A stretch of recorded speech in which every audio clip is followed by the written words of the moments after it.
দারোয়ানের বাচ্চা, ছোট লোকের বাচ্চা, তোর সাহস কি করে হয় আমাকে জড়িয়ে ধরার? ম্যাডাম, আপনি আমারে তৃপ্তি দিবার লাগে, আপনার শরীরে অনেক অঙ্গ আছে, শুধু আমারে এক রাতের জন্য 1 ঘন্টা সময় দেন। আমি খুব কষ্ট করে আপনার লাগে 2 লক্ষ টাকা চাইছি। নেন, টাকাটি নেন। দারোয়ানের বাচ্চা, তোর সাহস দেখে আমি অবাক হয়ে যাচ্ছি। তুই কিনা আমাকে এক রাত্রের জন্য চাস? তোর এই প্রস্তাব দেওয়ার আগে একবারও চাকরির ভয় হয়নি? ম্যাডাম, আমার চাকরি চলে যাব সেই ভয় দেখেন না। বহুদিন ধরে আপনার প্রতি আমার খায়েশ, শুধু এক রাত আমার সঙ্গে থাকবেন। এই দেখেন, নগদ 2 লক্ষ টাকা আপনি পেয়ে যাবেন। সত্যি তো 2 লক্ষ টাকা? বল, তুই সত্যি করে বল, এতগুলো টাকা কোথায় পেয়েছিস? নিশ্চিত তুই চুরি করে এনেছিস, তাই না? ম্যাডাম, আপনার দেখার পর থেকে আপনার প্রতি আমার অনেক খায়েশ হয়েছে, তাই এই তিলে তিলে এই 2 লক্ষ টাকা জুগাইছি। ম্যাডাম, খালি আমার সঙ্গে এক রাত থাকবেন, আমার খুব তৃপ্তিও ম্যাডাম। আমি খুব আশা করছি ম্যাডাম। এই ছোট লোকের বাচ্চা, তুই কি থামবি নাকি এখানে লোকজন ডাক দিব? দাঁড়া, আমি এক্ষুনি পুলিশের ব্যবস্থা করব। আরে ম্যাডাম, আর পুলিশের ভয় দেন কে? আপনি যে ছেলেবেলে নেয় রুমের মধ্যে মজা মাস্তি করেন থাকেন, আরে পাগলা হেলে তো কোনো টাকা পয়সা দেয় না, তাও তো আমি বুড়া লোকে আপনি 2 লক্ষ টাকা দিয়েছি। টাইম আর কত অন করাবো, স্বীকার করেন। এই দারোয়ানের বাচ্চা, ফকিন্নির বাচ্চা, তুই কি থামবি? আজকে তোর সাহেব আসুক, তারপর আমি তার কাছে সব কিছু বলে দিব। ম্যাডাম, আপনি কার বই দেখান? সাহেব জনকে অফিসের জায়গা। আপনি 20 মিনিট পরে বাইরে তোর ছেলেবেলে আইনা মজা মাস্তি করেন, আড্ডা মারেন রুমের মধ্যে। আমার সামান দিয়ে যান, আমি তো সব 2 চোখ দিয়ে দেখি, সব কই দিম সাহেবেরে। ইস, মহাবিপদে বললাম। এই দারোয়ান দেখি সব কিছুই জানে, আর জানবেই না কেন? আমার যখন বন্ধু বান্ধব আসে তখন তো এই দারোয়ান সব কিছুই দেখে। ও যদি কোনোভাবে লিটুকে বলে দেয়, তাহলে তো লিটু আমাকে এক কথাই তালাক দিয়ে দিবে। যাই হোক, এর থেকে ভালো হবে দারোয়ানের সাথে আমি এক রাত কাটাই। 2 লক্ষ টাকাও পেয়ে যাব, আর লিটুও কোনো কিছু জানতে পারবে না। না না, আমি তোমার কথায় রাজি আছি। আর একটা কথা শুনো, তোমাকে আমি এক রাত্রের জন্য না, তোমাকে তো আমি 1 ঘন্টায় তৃপ্তি দিতে পারবো। শুনো, তোমার সাহেব যাতে কোনো কিছু জানতে না। জানবো না।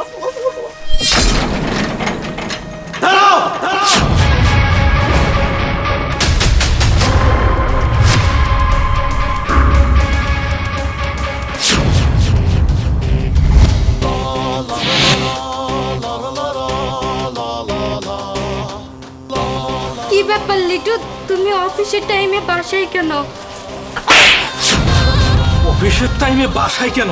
তুমি আমারও গোচরে এসব কুকীর্তি করে বেড়াবে, আর তুমি কি ভাবো আমি এসবের কিছুই জানবো না? লিটু, তুমি আমাকে ভুল বুঝছো। আর এই যে এই দারোয়ানের বাচ্চাটাই আমাকে কুপ্রস্তাব দিয়েছে। ও আচ্ছা, শুধুমাত্র এই দারোয়ানটাই তোকে কুপ্রস্তাব দিয়েছিল, তোকে আর কেউ কুপ্রস্তাব দেয়নি? শোন, আমি তোর ব্যাপারে সব কিছু জানি। তুই কি ভেবেছিলি আমি কিছুই জানতে পারবো না? আমি সব কিছু জানি। মানে কি লিটু, এসব তুমি কি বলছো? এসব তুমি কিছুই জানি না। আমি তোর ব্যাপারে সব কিছু জানি। কি অবাক হচ্ছিস তাই না? শোন তাহলে। এই দারোয়ানের বাচ্চা, ফেল ফেলাতে এটা কি দেওয়া? দারোয়ানের কাজ কর, তোর এই সব দেওয়ার দরকার নাই, মনে রাখবো। আচ্ছা। হাই হাই, এটা কি দেখলাম? আমগর সাহেব এত সুন্দর চেহারা, তারে রাইখে আমগর ম্যাডাম দিনের বেলা সন্ধ্যাবেলা লোক ডোকে বাসার মধ্যে উলামালা করে থাকে। না না, এটা আবার কইতে হবো, এছাড়া আমগর সাহেবের সংসারটা তস্তস হয়ে যাবো। আজকে সাহেব আহুক, সব খুলে কম, সব কমু।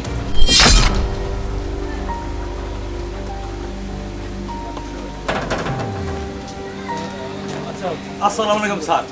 স্যার, একটা কথা কম, রাগ করবে? কি ব্যাপার কাকা, কিছু বলবেন?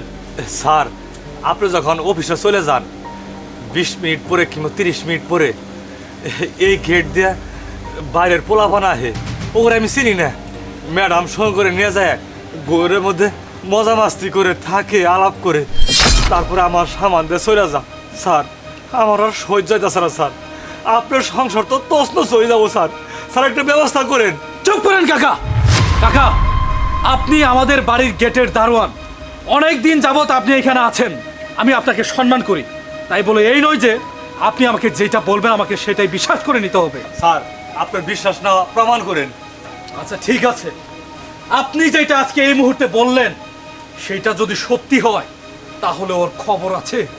আর যদি মিথ্যে হয় কাকা, আপনি তো চাকরি হারাবেন, তারপর আপনার বিরুদ্ধে আমি আইনানুগ ব্যবস্থা নিব। স্যার শোনেন, কানে কানে কথা কই। কি এইবার বুঝতে পারছিস তো? শোন, এই দারোয়ান কাকাকে দিয়ে আমি সব কিছু প্ল্যান বানিয়ে তোকে পরীক্ষা করার জন্য এই কাজটা করেছি। লিটু, লিটু আমার ভুল হয়ে গেছে, প্লিজ তুমি আমাকে মাফ করে দাও। দেখো আমি এরকম ভুল আর কখনোই করব না, একবারের মতো তুমি আমাকে মাফ করে দাও প্লিজ লিটু। মাফ, তাই না? আমি জানি তুই আজকের পরে এই কাজগুলি করবি না যেগুলো তুই করে আসছিস। শোন, তাতে কি হয়েছে? তুই এতদিন ধরে যে কাজগুলো করে আসতেছিস সব আমার স্মৃতিতে আটকে গিয়েছে, সব আমি শুনে ফেলেছি। তুই এখন ক্ষমা চাইলে তো হবে না। তুই কি পারবি আমার স্মৃতি শক্তি থেকে সেগুলো মুছে দিতে? পারবি না। তুই যেহেতু পারবি না, সুতরাং তোর মতো একটা নষ্ট মেয়ের সাথে এক ছাদের নিচে সংসার করা আমার পক্ষেও সম্ভব না। প্লিজ লিটু, আমাকে একটিবার সুযোগ দাও। আমি চাচ্ছি না তোর এই মুখটা আর দেখতে। যা, বেরিয়ে যা আমার সামনে থেকে। যা, বেরিয়ে যা। যা। এই দাঁড়া, যাবার আগে আমার এই টাকাগুলি দিয়ে যা। যা এবার যা। স্যার আমারে ক্ষমা করে দিবেন। আপনার স্ত্রী আমি জড়াই ধরছিলাম একমাত্র আপনার সংসারটা ঠিক রাখার লাগে। আমার ক্ষমা করে দিবেন। না, আপনার কোনো ভুল নেই। ঠিক আছে, আপনি আমার সাথে চলে আসুন।